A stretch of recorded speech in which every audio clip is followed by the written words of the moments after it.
começar. Bom dia a todos. Nós iremos abordar sobre a adoção do ponto de vista da lei. Eu espero que vocês gostem e consigam compreender nosso trabalho de maneira clara e evidente. Pode passar. Bom, a adoção é um tema que vem ganhando grandes proporções, cada dia mais e mais, devido às nuances do direito de família. O ato de adotar ele está inserido na nossa sociedade desde os primórdios da nossa civilização e nós podemos reconhecê-lo até mesmo no mundo, no reino animal. Vamos, por exemplo, quando a leoa acaba falecendo ao dar luz a um filhote, e vem outra leoa cuidando desse filhotinho como se seu fosse. Então é possível também reconhecê-lo no reino animal. Bom, a adoção ela foi criada com o intuito de dar continuidade às famílias. Aquelas pessoas sem filhos ou alguns casais que não podiam ter filhos. E com o passar do tempo, com a evolução das leis, a abrangência do tema, nós podemos perceber que não somente só as pessoas sem filhos ou os casais que não têm filhos que podem requerer a adoção, diversas outras comunidades também podem e vocês irão observar ao longo do nosso trabalho. Bom, a primeira legislação foi promulgada em 1916, a Lei de 3.071 do Código Civil Brasileiro. Ela trouxe alguns requisitos como a idade mínima do adotante. Para que uma pessoa pudesse adotar, ela tinha que ter no mínimo 50 anos de idade. Quanto às pessoas ou os casais que desejassem requerer a adoção, só podiam ser pessoas que não tinham filhos. Quanto aos casais, apenas casais que eram casados oficialmente, então tinham que apresentar a certidão de casamento. Existia uma diferença de idade do adotante para o adotado de 18 anos e percebam que é uma lei que privilegiava muito os casais ou pessoas que não tinham filhos, né? Aquelas pessoas que já tinham filhos não podiam requerer a adoção. E outra coisa bem interessante dessa lei é que quando o adotado chegava à maioridade, ele podia desfazer a adoção, né? Ela podia ser desfeita. E após 40 anos, com as mudanças, pode passar, por favor? Surgiu a legislação de 1957, com a Lei 3.133 do Código Civil Brasileiro. Bom, após 40 anos, surgiu essa lei que também trazia requisitos, porém, a idade mínima do adotante passou a ser 30 anos. Então, percebam, né, que houve uma redução de 20 anos. Quanto às pessoas ou os casais, pessoas sem filhos ou com filhos já poderiam realizar a adoção. Os casais, eles já não precisavam mais estar oficialmente casados, bastava que eles tivessem pelo menos 5 anos de relacionamento.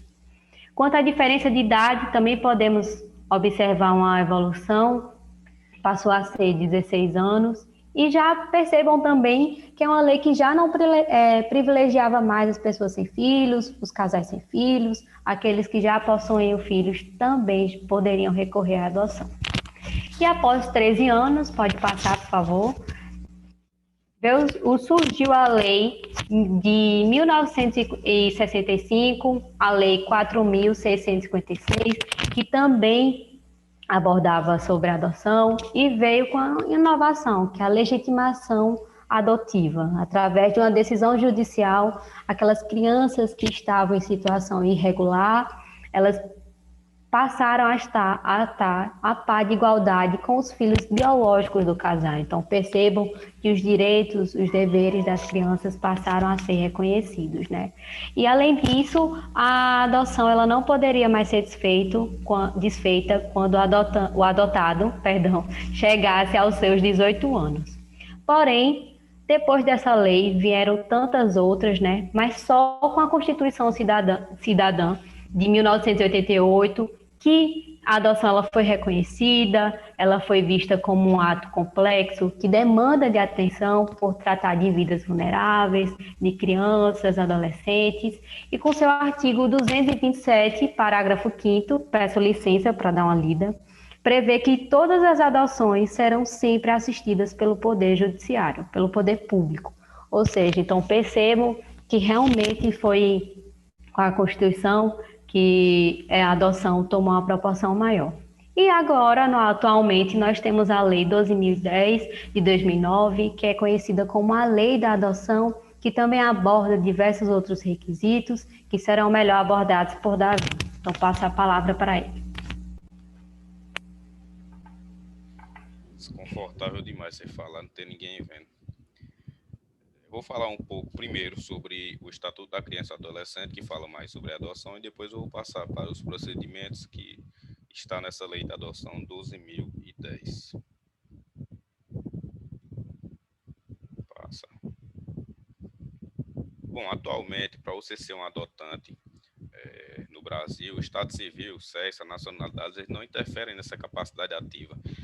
Basta que você demonstre ter condições morais, condições materiais para desempenhar essa função de genitor da criança. E isso é importante, pois é o futuro da criança ou adolescente que vai estar em jogo.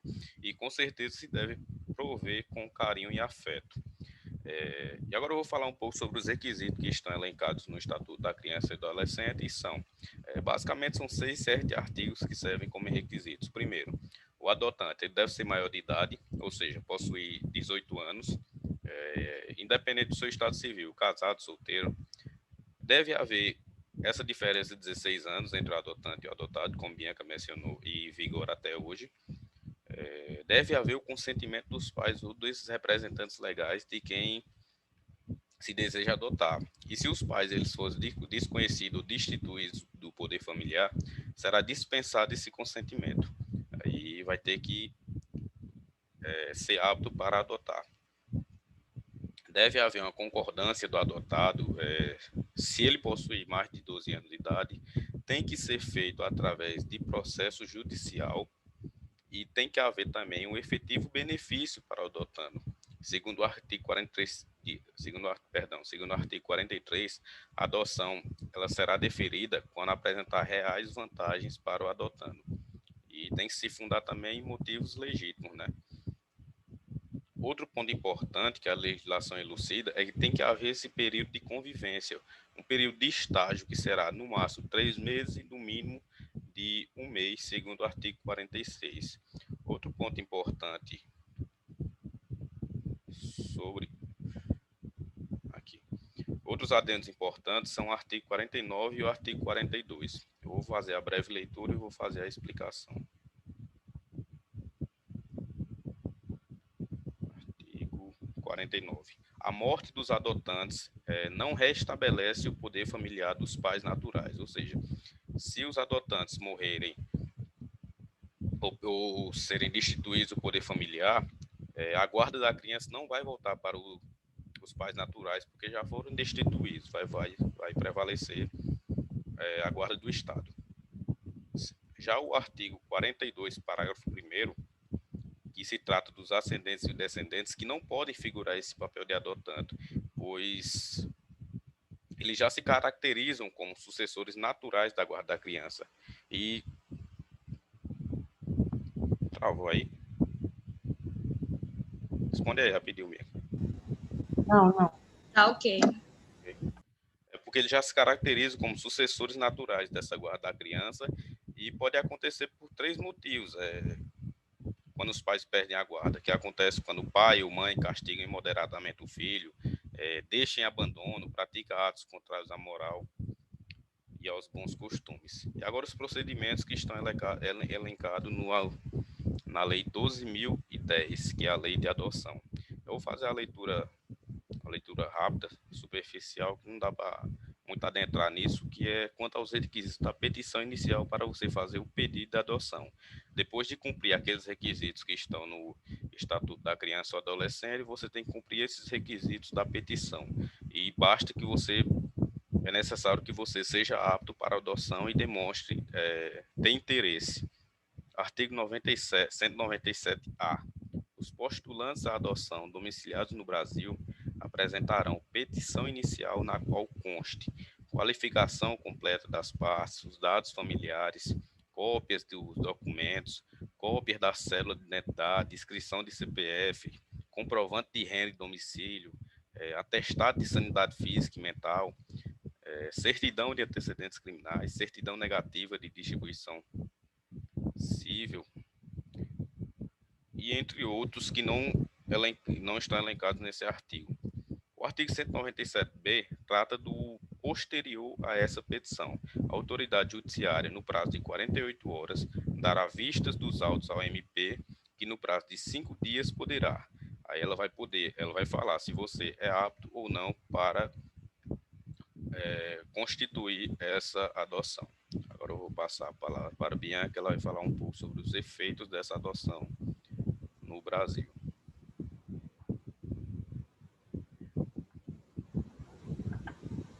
Bom, conforme podemos perceber, os requisitos e os procedimentos da adoção, nós temos que ter consciência que essa adoção ela também traz efeitos, né? Efeitos que podem ser tanto de ordem pessoal quanto de ordem patrimonial. Quantos de ordem pessoal pode ser o parentesco, ele vai gerar parentesco entre as partes, ou seja, né, com o status de filho, ele torna a fazer parte daquela família. É conhecido mais como parentesco civil, conhecido como consanguíneo. Quanto ao poder familiar, nós temos que ter consciência também que o adotado ele passa a ter direitos e deveres que são inerentes, né? Então devem ser respeitados, devem ser observados. Quanto ao nome do adotado, ele fará jus ao nome que o adotante ele escolher, porém, desde que seja requerido por ambas as partes ou uma das partes, e que também o adotado ele possa ser ouvido, né? O efeito de ordem também temos o efeito de ordem patrimonial, que traz, né, os alimentos, que a partir do momento que esse adotado ele faz parte da família, o adotante gera alimentos recíprocos, então ele tem o dever de sustentar esse adotado, dando sustento, educação, tudo que é necessário para o seu desenvolvimento. Quanto também ao direito sucessório, esse adotado ele vai estar a par de igualdade com os filhos biológicos, e é muito importante esses efeitos, porque traz à tona o princípio da isonomia, que é de suma importância a colocar a par de igualdade tanto os adotados quanto aos filhos biológicos. Então, passo a palavra para a Giovana, que vai explicar melhor as comunidades que podem requerer a adoção. Bom dia, né? E aí eu vou falar um pouco sobre a questão da adoção para os homossexuais. Então, legalmente falando, né, nós temos um de conceito de família arcaico, que era no Código Civil 16, família era um homem e uma mulher que eram casados, né? E isso vem ser modificado com a Constituição de 88, que vem quebrando paradigmas e garantindo direitos igualitários. Então, dos artigos primordiais, é o artigo 226, né, que define a família como base da sociedade, e que essa família ela tem uma proteção especial do Estado, assim como o parágrafo 4º, que diz que entende-se também como uma entidade familiar a comunidade formada por qualquer dos pais e seus descendentes. Então, a partir da Constituição Federal vem a definição que o direito a ser resguardado é de todas as famílias, e não só mais aquela família heteronormativa, composta por homem e por uma mulher, que estavam casados. Então, a família ela passa a ser conceituada por outras ciências, como, por exemplo, a psicologia, que vem a definir o que seria a família, que fica com essa constituição pelas relações de afeto. Então, o elemento primordial vai ser o amor nessa entidade familiar entre esses membros que compõem a família, e a gente sai um pouco dessa esfera de que só o casamento fica configurado como algo válido, e a gente passa a validar a união estável, né, a ser amparada judicialmente a partir da Constituição de 88. E graças a essa nova validação, né, da união, você vai abrir caminho para que haja o reconhecimento da união entre os companheiros do mesmo sexo, que foi validado pelo STF em 2011. E com essa validação surge outra questão a ser debatida, que é a possibilidade de adoção por meio de casais homoafetivos. Então, essa possibilidade, ela só vai ser solidificada legalmente, né, a partir da mudança com a ADI 4277, que vem inserir as uniões estáveis homoafetivas como entidade familiar, e a base dessa ADI é que a Constituição ela vai vedar qualquer discriminação em virtude de sexo, raça, cor, e que, nesse sentido, ninguém pode ser diminuído ou discriminado em função da sua preferência sexual. Ou seja, essa ADI vem para deixar em pratos limpos, né, que qualquer depreciação da união estável homoafetiva, no âmbito da adoção que foi invalidada, vai vir a colidir com um parágrafo ou um artigo e inciso essencial da Constituição Federal, que é o artigo 3º.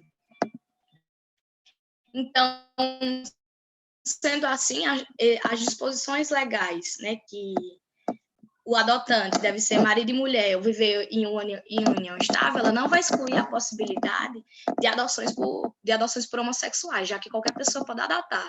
O ECA acompanha esse pensamento e não faz a menor menção, né, quanto ao sentido de proibir pessoas do mesmo sexo adotarem, nem mesmo faz referência no artigo 42 sobre a necessidade dessa determinação da orientação sexual do adotante ser heteronormativa. Então, não existe nenhum impedimento, né, para essa não concretização da adoção. Vai prevalecer, no caso, o artigo 48 do ECA, quanto ao deferimento da adoção, quando houver reais vantagens ao adotante, assim como o artigo 6º, né, do mesmo dispositivo, em que está presente o princípio da prevalência do interesse do menor, considerando os fins e o bem comum. A gente continua seguindo o artigo 5º, né, da Constituição, a prevalência de que todos são iguais perante a lei, sem distinção de qualquer natureza. Então, esse deixa claro que qualquer tipo de distinção por opção sexual venha a ser inconstitucional. É claro que não existe uma legislação própria, como a gente vai ver mais à frente, como tem para a estrangeira, né, voltada para a adoção de casais homoafetivos, né, e talvez esse seja um qualificador por ainda ser um motivo de tabu e discussão, né, porque essa brecha dada por a jurisprudência e por a doutrina, ela precisa ser melhor explorada, já que ainda há permanentes preconceitos enfrentados, né, já que ainda é tão polêmico, querendo ou não, a adoção de crianças por meio de casais homossexuais, principalmente por conta da parte conservadora da sociedade, né, que ainda perpetua as ideias que um casal homossexual adotar uma criança vai fazer com que ele não tenha referência comportamental, que a criança vai ter dificuldade na identificação sexual, que vai ter tendência a se tornar homossexual, que vai vir a sofrer bullying, que vai ter problema psicológico, que não vai conseguir se interar socialmente falando. Então, são muitas posições conservadoras que ainda fazem com que muitos casais homoafetivos, eles não conseguem constituir família, né? Só que a gente também não pode olhar só para o lado ruim, é preciso destacar o quanto essa postura, que até então era muito omissiva da justiça, né, vem sendo superada e muito vem sendo construído graças à doutrina, graças à jurisprudência, né, nessa identificação desse vínculo de parentalidade, porque essa filiação socioafetiva, ela tem que sobrepor qualquer vínculo biológico, qualquer vínculo legal, porque negar essa possibilidade, né, de reconhecimento seria de uma perversão absurda, né, não só com os pais que desejam construir família, mas também da criança que necessita de amor, que necessita de lar. Então, qual o problema ser dois pais, qual o problema ser duas mães, qual o problema ser uma mãe ou ser um pai, né? O que vale no fim é o amor que essa criança vai receber, e é nesse pensamento, né, que a gente precisa construir uma sociedade mais justa, uma sociedade menos desigual, que vai ser fundada em princípios da dignidade, da solidariedade e na constante busca da felicidade, né, porque no fim todo mundo só busca isso, felicidade, e que cada vez mais a gente possa avançar nesse quesito e quebrar mais tabus e mais casais homoafetivos consigam construir família. Pode passar o slide. Parabéns. Só um minuto. Então, ela não tem uma legislação específica, mas tem essa brecha, né, que permite que os casais adotem, baseado nesses princípios aí que eu citei. E a gente passa para adoção por estrangeiros, né, essa adoção internacional, né, A adoção internacional, ela não é prevista no Código Civil, né, que é quem regulamenta essa adoção ordinária, né, normalmente entre brasileiros.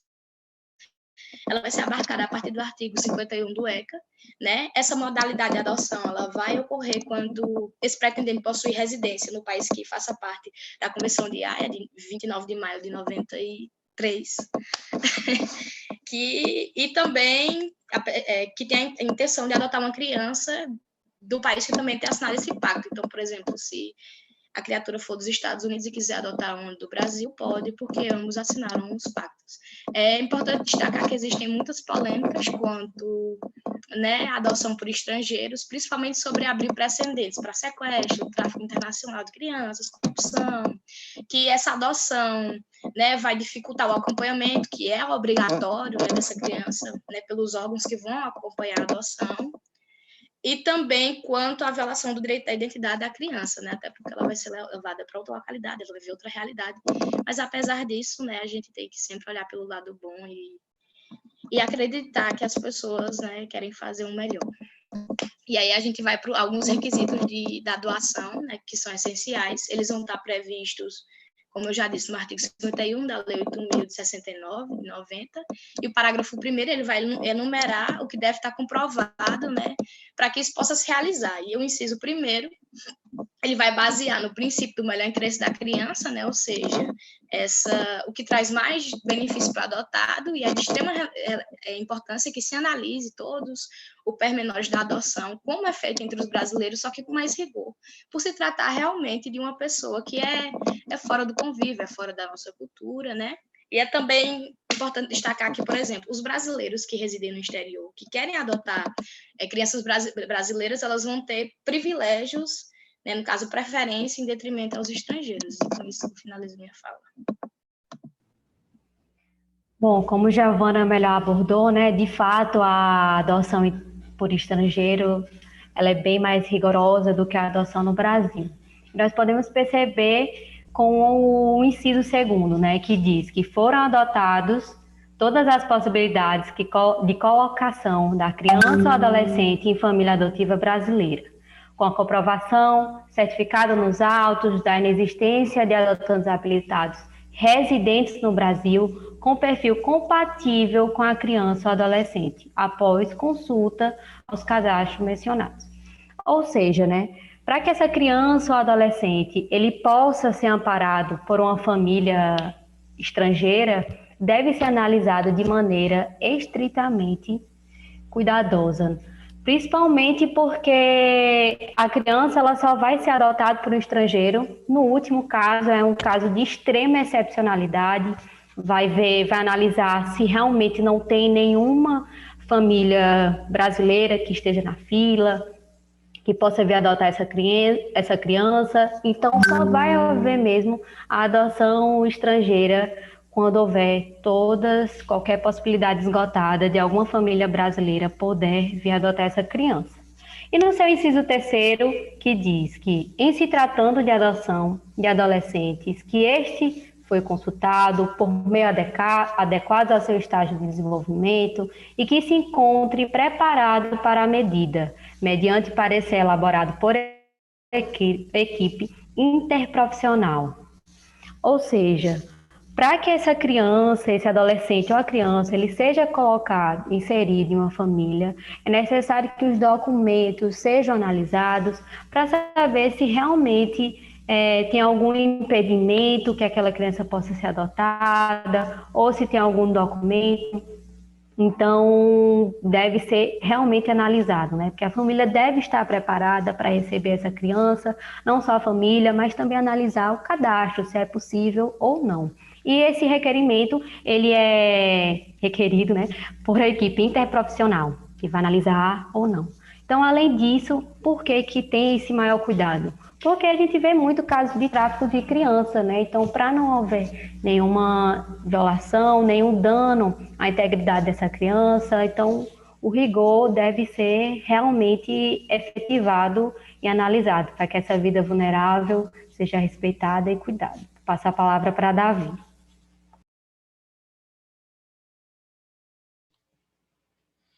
Eu vou dar continuidade novamente sobre os procedimentos acerca dessa adoção por parte do estrangeiro. Eu não vou fazer a leitura dos artigos, porque são bastante extensos e não cabe a nós ainda, sem pagar a matéria de direito de família, adentrar nesses artigos, porque tem bastante coisa e a gente pode falar besteira, então é melhor fazer mais a parte superficial e comentar acerca desse interesse em adotar uma criança brasileira.